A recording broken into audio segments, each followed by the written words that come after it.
மந்தை. உலகில் ஆடுகளின் கூட்டம் மந்தை. வேதத்தில் ஆள் மனது மாறியவுடன் ஆண்டவருக்காய் வாழத் துடிக்கும் அசாதாரணமான ஒரு கூட்டம் மந்தை. 4 புற சுவர் எல்லையல்ல மந்தை.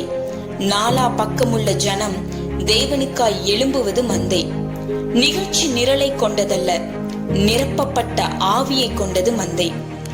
எல்லையெங்கும் இயேசுவை அறிய ஏக்க பெருமூச்சு கொண்டதே மந்தை. ஏற்ற தாழ்வு ஏதுமின்றி ஏலோஹீமுக்காய் எழும்பி நிற்பது மந்தை. அன்பையும் அபிஷேகத்தையும் அளவில்லாமல் கொடுத்து ஆவியில் இடைவிடாது செவித்து ஈகையாய் உயிரை தந்தவரை உயர்த்தி ஊருக்கு வெளிச்சமாய் எங்கும் தோற்காது ஏனியாய் நிற்பதே மந்தை.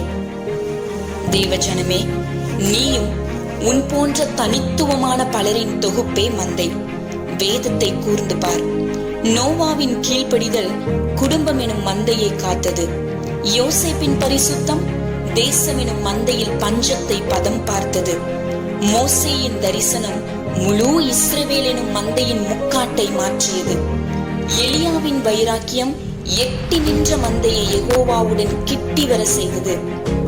எஸ்தரின் உபவாசம் எண்ணற்ற யூத ஜனம் எனும் மந்தையை விருந்துண்ணச் செய்தது.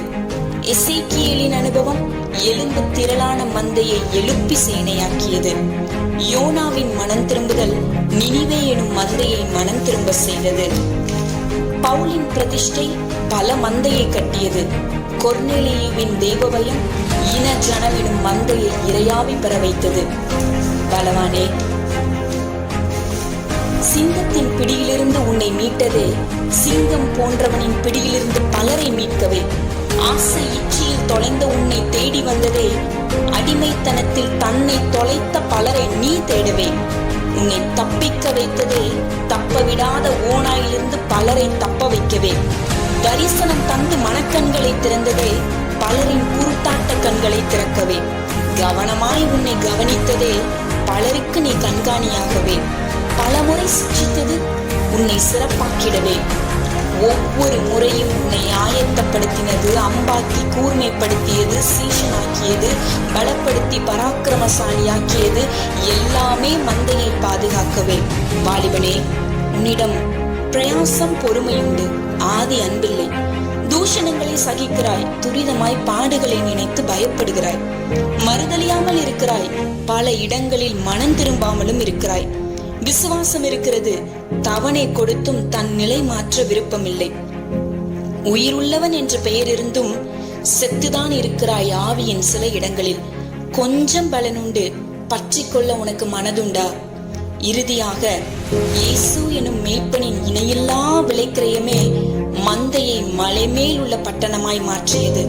மனுபுத்திரனே, நீ ஒரு மந்தையில் இருக்கலாம், உனக்கு ஒரு மேய்ப்பன் இருக்கலாம்.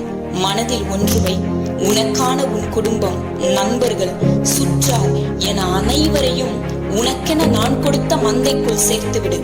சத்தம் கேட்கும் மாடாய் இருந்து அர்ப்பணித்து விடு. நல்ல மேய்ப்பனாய் நானே நடத்துவேன். நாள்தோறும் மட்டுமல்ல, நான் வருகையில் வரும் வரை உன் மந்தை கற்புள்ள கன்னியாயிருந்தால் கனப்பொழுதில் காற்றுடன் கலந்து கம்பீரமாய் நிற்பார்கள். கல்யாண விருந்தில் ஆட்டுக்குட்டியானவரே என்று, கல்யாண விருந்தில் ஆட்டுக்குட்டியானவரே என்று.